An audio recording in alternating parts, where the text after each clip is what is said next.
오늘은 생명의 삶 11월 16일 본문입니다. 시편 72편 1절부터 11절까지 말씀을 통해서 오늘 우리들에게 주시는 말씀을 살펴보도록 하겠습니다. 오늘 시편의 표제를 보시면 솔로몬의 시라고 적혀 있습니다. 시편 전체에 150편 중에 솔로몬의 시라고 적혀 있는 시편이 두 편이 있는데요. 이 시편 중에 한 편이 72편입니다. 근데 이 편도 솔로몬이 쓴 시라고 볼 수는 없어요. 왜냐하면 내용 자체가 솔로몬이 한 고백보다는 솔로몬을 위한 시로 보입니다. 그래서 70인역이라고 있거든요. 초기 교부 시대 때 히브리어 성경을 헬라어로 번역을 할 때 이때는 어떻게 번역을 했냐면 솔로몬을 위한 시, 그래서 다윗이 쓴 시로 보고 있거든요. 그래서 솔로몬이 왕이 되어졌을 때 아버지였던 다윗이 솔로몬을 위해 쓴 시다라고 보기도 합니다. 왜냐하면 마치 솔로몬이 처음에 하나님께 선하며 지혜를 간구했던 그 시절을 회상하는 듯한 어떤 느낌의 시가 쭉 이어지기 때문에 그런 것이죠. 우선 1절 말씀해 보시면 이렇게 말씀하죠. 하나님이여 주의 판단력을 왕에게 주시고 주의 공의를 왕의 아들에게 주소서라고 선언하는 시임을 우리들이 알 수가 있습니다. 여기 보시면 중요한 표현이 두 가지가 등장합니다. 하나님이여 이 왕에게 이 두 가지를 주소서라고 간절히 탄원하고 간구하고 있는데요. 한 가지는 하나님의 판단력을 주세요라고 기도하고 있고요. 두 번째는 하나님의 공의를 주세요라고 고백하고 있습니다. 이 두 단어는 알아두시면 좋은 단어입니다. 판단력이라는 단어는 히브리어로 미시파트라는 단어입니다. 교회 생활을 오랫동안 하셨던 분들은 목사님들로부터 한 번씩 들어보셨을 법한 유명한 단어입니다. 미시파트. 이거는 하나님의 심판을 뜻하는 표현이거든요. 하나님의 정의를 뜻하는 표현입니다. 그리고 공의란 뜻은 체다카라는 단어입니다. 하나님의 의를 뜻하는 표현이에요. 그러니까 하나님의 심판과 하나님의 의, 이 하나님의 지혜와 하나님의 의를 이 아들에게 주소서라고 고백하고 있음을 우리들이 알 수가 있습니다. 달리 표현하면 우리 하나님은 어떤 분이십니까? 하나님은 정의롭고 공의로운 분이십니다. 하나님은 온전한 지혜 속에서 의로움을 가지고 우리를 바라보시는 분이심을 우리가 알 수가 있는 것이죠.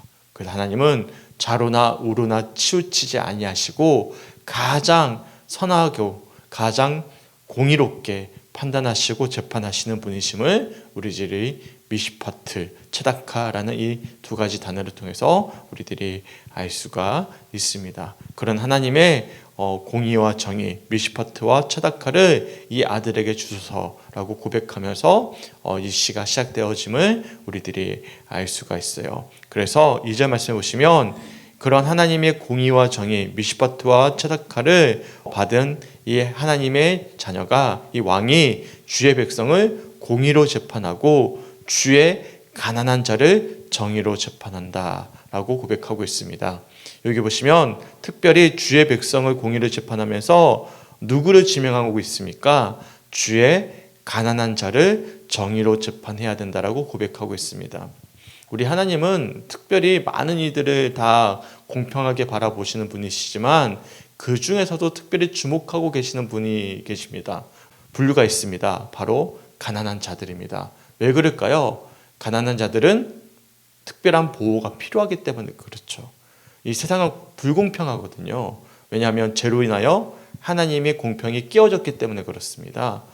아담과 하와가 죄를 지음으로 말미암아 이 땅 가운데 땀을 흘려야만 소선을 얻을 수 있는 이런 불공평한 세상이 되어져 버렸어요. 그런 세상 속에서 그만 죄가 만연해지면서 세상의 질서가 파괴가 되어졌죠. 그런 과정 가운데 흔히 말하면 약육강식의 시대가 세상이 되어져 버린 것이죠. 자연스럽게 공의와 정의는 파괴가 되어졌고 그런 공의와 정의가 파괴된 세상 속에서 자연스럽게 도태되어지거나 또한 피해를 입게 되는 당사자들이 생겨나기 마련인 것이죠. 자연스럽게 가난한 자들 그리고 억울함을 당하는 자들이 생기기 마련인 거예요. 우리도 마찬가지지 않겠습니까? 똑같이 열심히 일을 하는데요. 공평하게 우리가 임금을 받는 것은 아니지 않겠습니까? 제가 과거에 좋아했던 드라마 중에 스토브리그라는 이제 야구 단장 등장하는 드라마가 있어요. 거기 보시면 이제 재벌의 뭐 아들은 아니고요. 재벌의 어떤 가족이에요. 가족인데 이제 흙수저로 태어나서 열심히 단장이 된 이제 단장에게 막 허세를 부리는 장면이 있습니다. 그랬더니 이 단장이 이 재벌 가족에게 뭐라고 이야기하냐면, 아니 태어나서부터 당신은 3루에서부터 시작됐다고. 그런데 3루에서 시작된 사람이 마치 1루에서 시작된 것처럼 허세를 부리는 모습을 보는 것은 썩 좋은 모습은 아닌 것 같다고. 그런 어떤 정확한 대사가 기억이 나지 않는데 굉장히 유명한 대사가 있거든요. 공평하지 않은 것이죠. 그렇지 않습니까? 기울어진 사다리인 것이죠. 그래서 하나님은 어떤 이들을 이제 주목하시냐면 가난한 이들, 불공평함을 받을 수밖에 없는 이들에게 주목하시는 분이심을 알 수가 있는 거예요. 그래서 2절 말씀에 특별히 이 왕은 정의와 공의로 세상을 다스리지만 가난한 자를 정의로 재판해야 된다. 왜냐하면 가난한 자는 가만히 내버려둬도 피해를 볼 수밖에 없는 그런 불공평함에 노출되어져 있기 때문에 그런 것이죠. 그래서 3절 말씀에 보시면 의로 말미암아 산들이 백성에게 평강을 주며 작은 산들도 그리하리로다 라고 말씀하면서 산들도 백성에게 평강을 줄 뿐만 아니라 작은 산들도 그리하겠다. 저는 이 표현이 굉장히 좀 은유적인 표현으로 들려왔어요.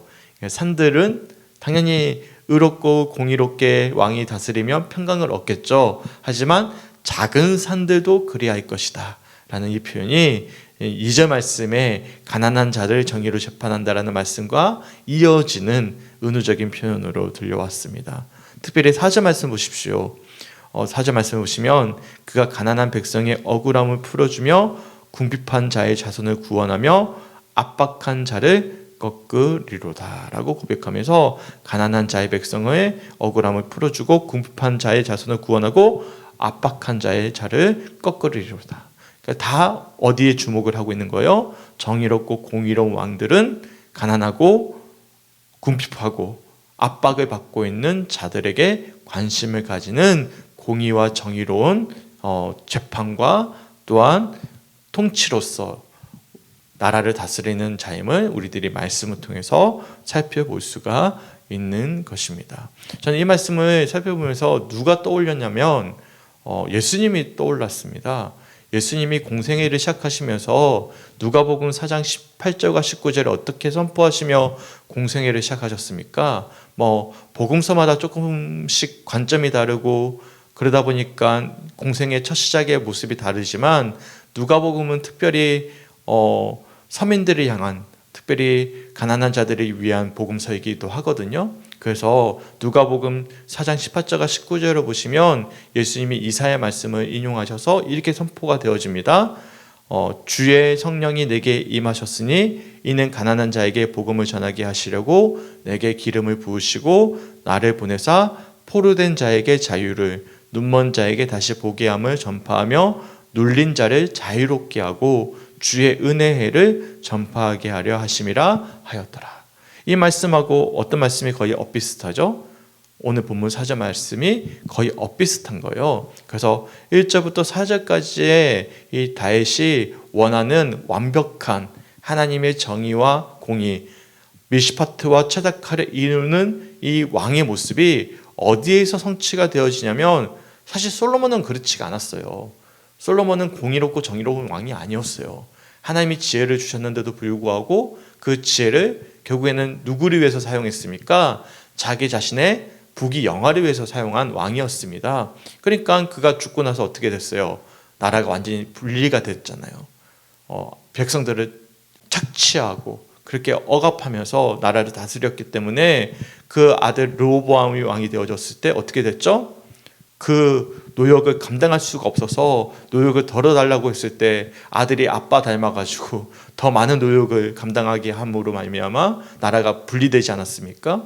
그러니까 공의롭고 정의롭지 못했어요. 근데 다윗이 그처럼 바랬던, 또 오늘 본문의 시에서 신이 그처럼 바라는 정의롭고 공의로운 왕은 언제 이루어진 것입니까? 바로 가난한 자에게 복음을 전파하기 위하여, 눌린 자를 자유롭게 하기 위하여, 눈먼 자를 보게 하기 위하여, 은혜의 해를 전파하기 위하여 기름 부음을 받으시고 복음을 전하셨던 예수님으로 인하여 이 말씀이 성취가 되어졌음을 우리들이 말씀을 통해서 묵상해 볼 수가 있는 것입니다.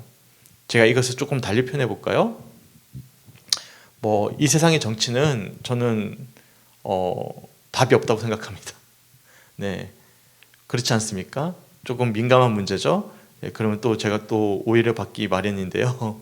누가 되든 보복이 일어나고요. 누가 되든 또 보복을 받기 마련입니다. 그러니까 정치는 어쩔 수 없는 것 같아요. 사람이 하고 있는 어떤 통치는 똑같은 것 같아요. 누가 되든 누가 되든 똑같은 일들의 반복인 것 같습니다.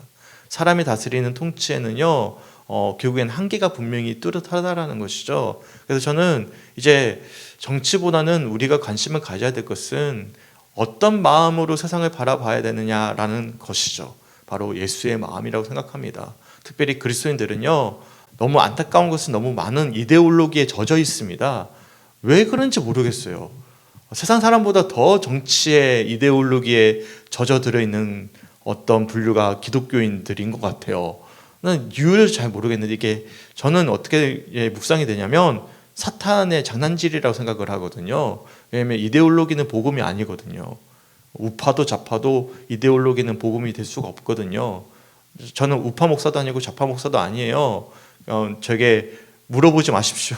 어떤 분이 목사님은 좌파십니까? 우파십니까? 물어보더라고요. 저는 좌파도 아니고 우파도 아닙니다. 저는 예수파예요. 저는 정치에 관심이 별로 없습니다. 왜냐하면 정치는 답이 없거든요.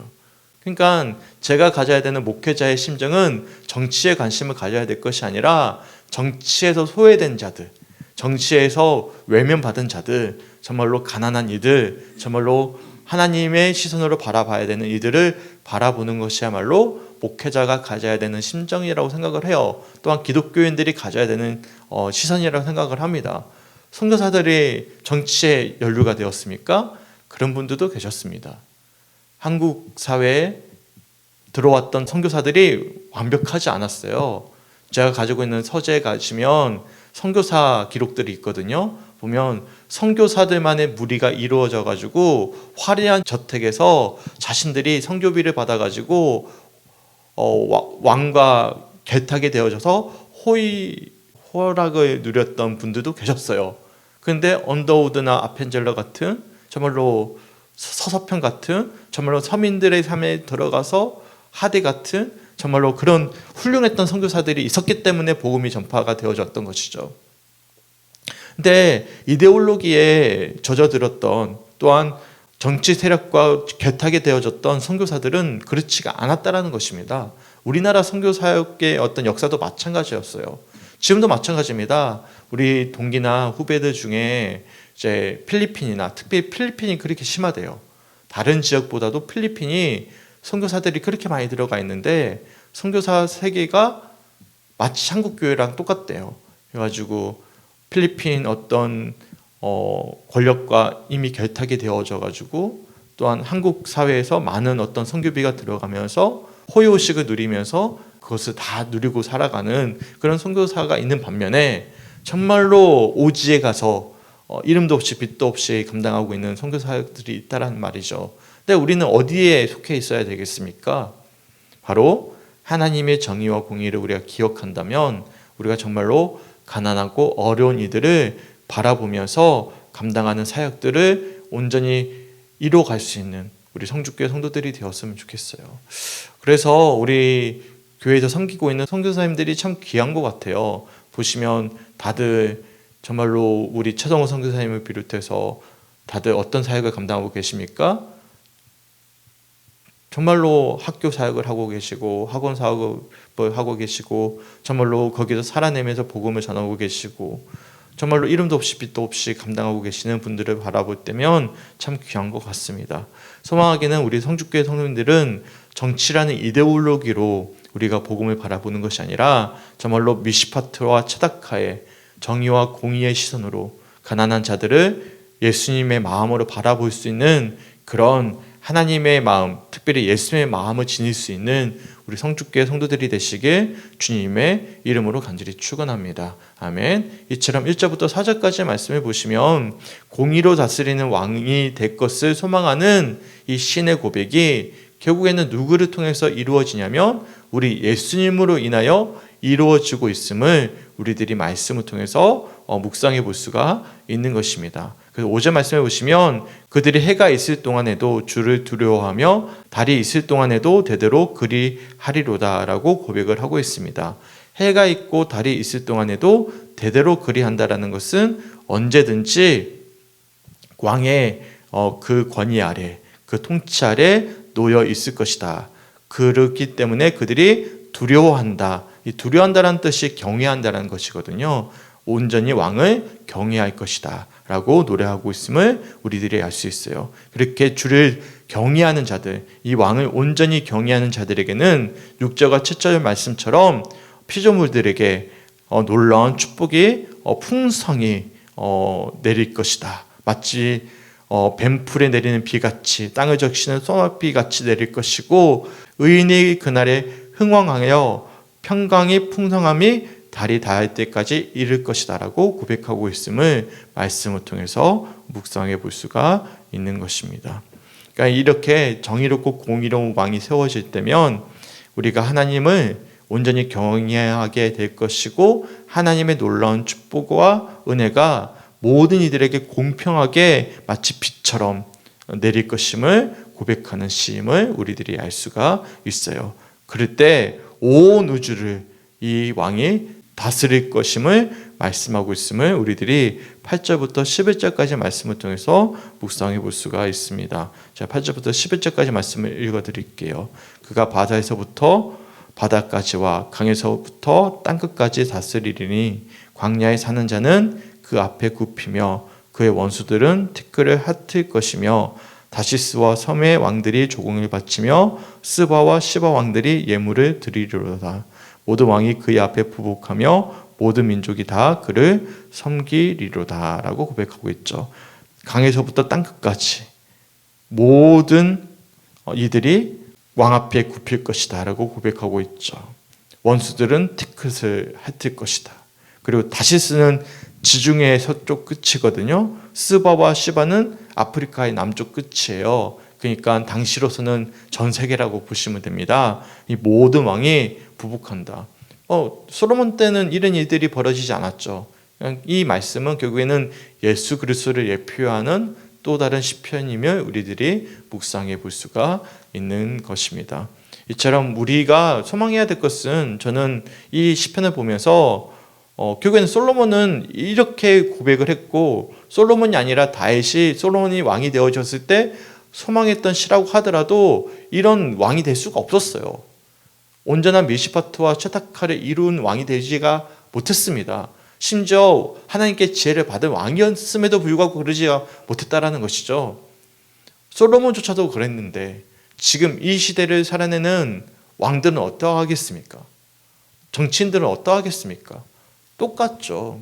그러니까 이데올로기에 우리가 휘말려서는 안 되는 거예요. 여기서 우리가 주목해야 될 것은 하나님의 정의와 공의는 오로지 예수 그리스도를 통하여 이루어졌다는 사실, 그리고 예수님은 누구를 위해 오셨다는 것이죠. 가난한 자에게 복음을 전하게 하시고 포로된 자에게 자유를 주게 하시고 눈먼 자에게 다시 보게 하시고 눌린 자를 자유롭게 하시는 분, 그런 분이심을 우리들이 말씀을 통해서 기억하시고 예수의 마음을 가지고 세상을 바라볼 수 있는 시선을 가질 수 있는 그런 세계관을 가질 수 있는 우리 성주교회 성도들이 되시길 주님의 이름으로 간절히 축원합니다. 아멘. 교회는 이 모든 시편의 고백의 결정체, 그러니까 이루신 분은, 성취하신 분은 예수님이심을 기억하시면서 우리가 예수의 마음으로 어떤 우리가 정치를 바라보고 세상을 바라보고 예수의 마음으로 살아낼 수 있는 우리 사랑하는 성주교회 성도들이 되시게 주님의 이름으로 간절히 축원합니다. 아멘. 우리 함께 기도했으면 좋겠습니다. 토요일은 교회를 위한 기도인데요. 3가지 기도 제목 읽어드리도록 하겠습니다. 첫 번째, 회중 기도를 담당하는 이에게 은혜를 주시고 애찬을 정성껏 준비한 손길에 풍성함을 더하시며 찬양으로 예배하는 이들에게 하나님의 형상이 나타나게 하소서. 두 번째, 교회 학교에 함께하는 성도와 아이들에게 꿈과 비전을 주시고 성전을 깨끗이 돌보는 아이들에게 구름 기둥과 불 기둥의 은혜를 주소서. 세 번째, 중보 기도로 예배를 돕는 이들에게 더 넓은 지경을 보여주시고 드려지는 모든 성도의 헌금이 하나님 나라를 위해 아름답게 쓰일 수 있도록 우리 교회를 위해서 기도해 주셨으면 좋겠습니다. 교회를 위해서 함께 기도해 주셨으면 좋겠어요. 특별히 내일 있을 추수감사 주일 예배를 위해서 기도해 주셨으면 좋겠고요. 또 오늘 토요일 날 오후 1시에 우리 여성교회 분들 오셔서 주방 정리해 주시고 또 이제 추수감사절 데코도 같이 도와주시고 함께 하실 때 또한 은혜로운 시간이 되셨으면 좋겠고, 또한 2025년 우리 새해 준비하는 과정 가운데 하나님 지혜 주시옵소서 이렇게 기도해 주셨으면 좋겠고, 그리고 12월 1일 날 있을 찬양제를 위해서도 함께 기도해 주셨으면 좋겠습니다. 우리 교회를 위해서 중보할 수 있는 오늘 하루가 되시길 바랍니다. 우리 함께 기도하겠습니다. 주님, 너무나 감사합니다.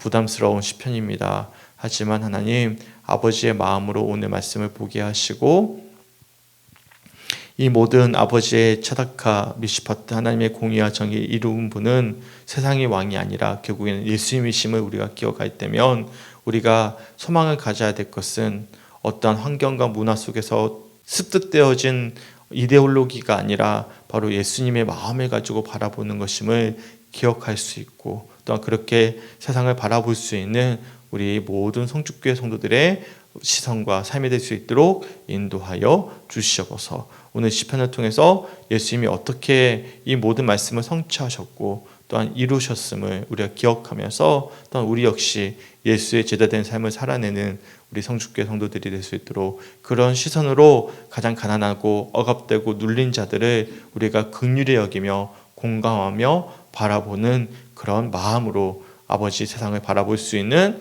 우리 모두가 될 수 있도록 인도하여 주시옵소서. 특별히 교회를 위해 기도하기 원합니다. 하나님, 정말로 내일 있을 추수감사절 예배 가운데 함께하여 주시고 이를 위해 준비하는 여성교회 회원들에게 하나님 축복하여 주시며 헌신하는 손길 가운데 은혜를 더하여 주시옵소서. 그래서 풍성한 추수감사 주일 예배가 될 수 있도록 인도하여 주시옵소서. 또한 2025년을 준비하고 있습니다. 하나님, 2025년에는 우리 교회가 아버지 새롭게 세워지고 부흥하는 한 해가 되어지길 간절히 소망하며 기도합니다. 하나님, 기도하는 이들이 세워지게 하시고 또한 예배에 참여하는 이들이 세워지게 하여 주시고 또한 지역사회를 섬기기에 부족함이 없도록 하나님 채워주시고 은혜를 더해 주셔서 하나님께서 귀하게 사용하시는 아름다운 이 교회가 될 수 있도록 이 땅 위에 온전한 교회로 세워져 갈 수 있도록 역사하는 2025년이 될 수 있도록 우리가 함께 합심하여 기도하게 하여 주시옵소서. 또한 찬양제가 있습니다. 12월 1일 날 있을 찬양제를 통해서 아버지 낙심하고 또한 침체되어져 있는 지방 많은 교회들에게 선한 영향력과 도전이 되어지는 우리 교회의 찬양제가 될 수 있도록 인도하시고 아버지 모든 성도들이 함께 동참할 수 있도록 아버지 은혜를 더하여 주시옵소서. 감사드리며 우리를 사랑하시는 예수님의 이름으로 간절히 기도드렸습니다. 아멘.